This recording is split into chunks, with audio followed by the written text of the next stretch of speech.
Hello दोस्तों, मैं हूं अपूर्व और ये हमारा नेक्स्ट ट्यूटोरियल। और इस ट्यूटोरियल में दोस्तों हम सीखेंगे अबाउट रिकर्शन।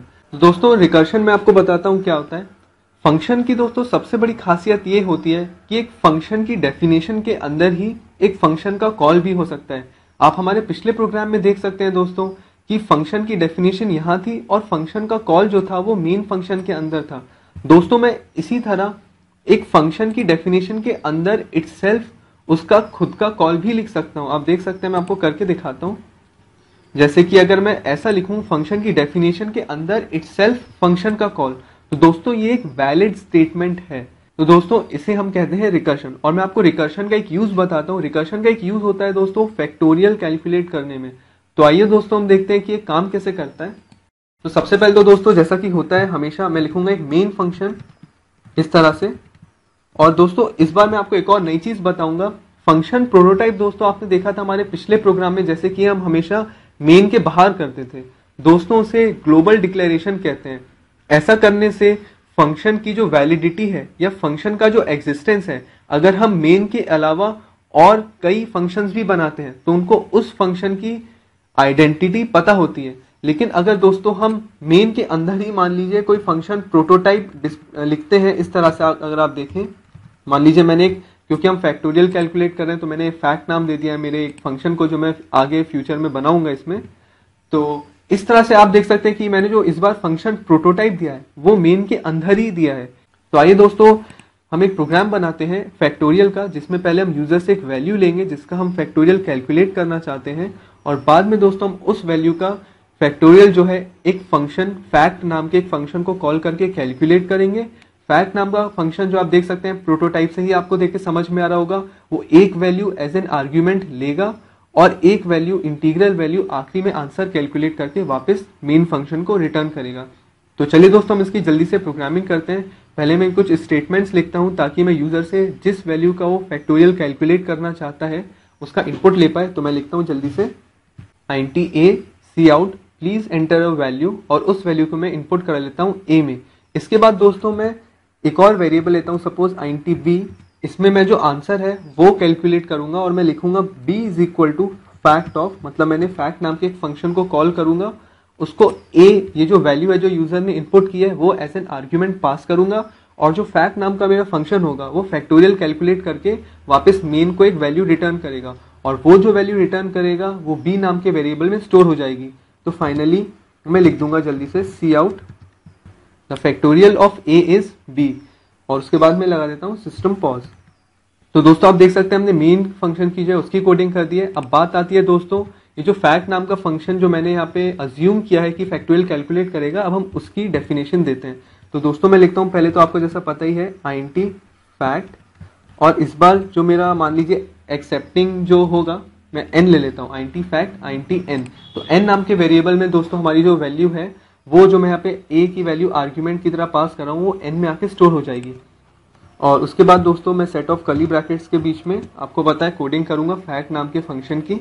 तो सबसे पहले तो मैं लिख देता हूं कि अगर n की वैल्यू 1 है, दोस्तों हमको पता है कि 1 का फैक्टोरियल 1 ही होता है, तो मैं यहाँ पे एक कंपैरिजन स्टेटमेंट डाल देता हूं। इफ वैल्यू ऑफ n जो है वो 1 है तो फिर रिटर्न करो, क्या रिटर्न करो दोस्तों, 1 रिटर्न करो। अगर मान लीजिए दोस्तों यूजर ने वैल्यू 1 एंटर की a की, तो जब फैक्ट नाम के फंक्शन को वैल्यू 1 पास की जाएगी तो रिटर्न भी 1 ही करेगा क्योंकि 1 का फैक्टोरियल 1 होता है। और दोस्तों अगर 1 वैल्यू वो एंटर नहीं करता है तो फिर दोस्तों क्या रिटर्न करो, else return n into fact of n minus 1।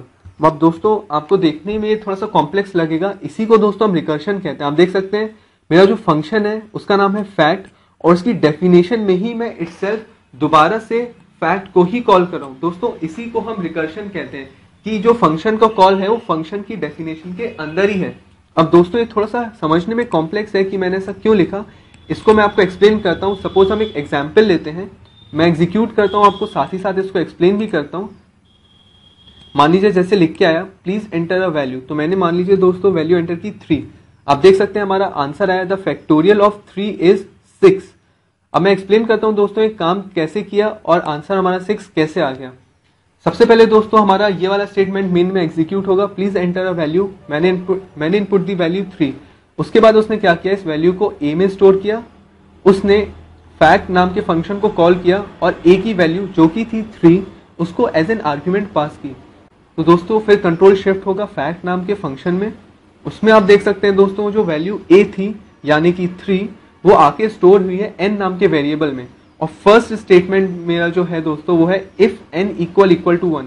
नहीं दोस्तों, हमारी वैल्यू जो है n की वो 3 है ना कि 1, तो इसलिए वो एल्स के स्टेटमेंट में आएगा। एल्स के स्टेटमेंट में दोस्तों आप देख सकते हैं फिर से रिटर्न स्टेटमेंट है n into fact of n minus 1।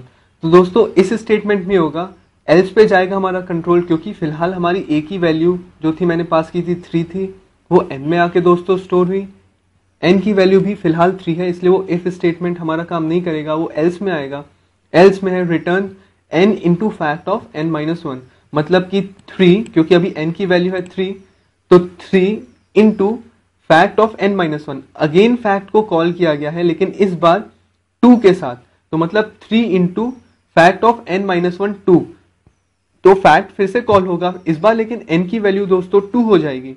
फिर से वो कंपेयर करेगा कि इफ n इक्वल टू 1, नहीं अभी n की वैल्यू 2 है, तो ये अंदर ही अंदर कॉम्प्लेक्सिटीज की थोड़ी सी ज्यादा है आपको समझने में, मुझे लग रहा है शायद, लेकिन आप समझने की प्लीज कोशिश करें।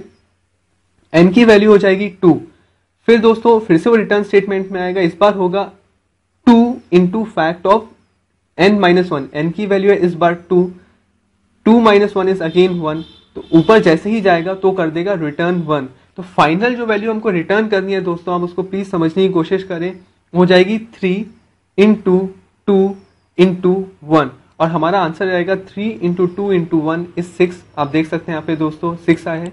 मैं इसको एक बार फिर से एग्जीक्यूट करके दिखाता हूँ आपको। इस बार मान लीजिए मैं वैल्यू डालता हूँ 4, तो आप देख सकते हैं आंसर आया 24। तो ये दोस्तों कैसे काम किया होगा, n की वैल्यू फर्स्ट केस में रही होगी 4, उसके बाद उसने इसको जब कॉल किया होगा फैक्ट इंटू n माइनस 1 का, तो फिर से स्टेटमेंट हमारा फंक्शन पूरा एग्जीक्यूट हुआ होगा लेकिन 3 वैल्यू के लिए, तो 4 इंटू 3, फिर 2 के लिए हुआ होगा तो 2 इंटू 1, तो 4 इंटू 3 इंटू 2 इंटू 1 इज 24। तो आप दोस्तों देख सकते हैं। होप दोस्तों आपको मेरे इस ट्यूटोरियल में रिकर्शन जरूर समझ में आया होगा, तो जुड़े रहिए मेरे ट्यूटोरियल से। Thanks a lot.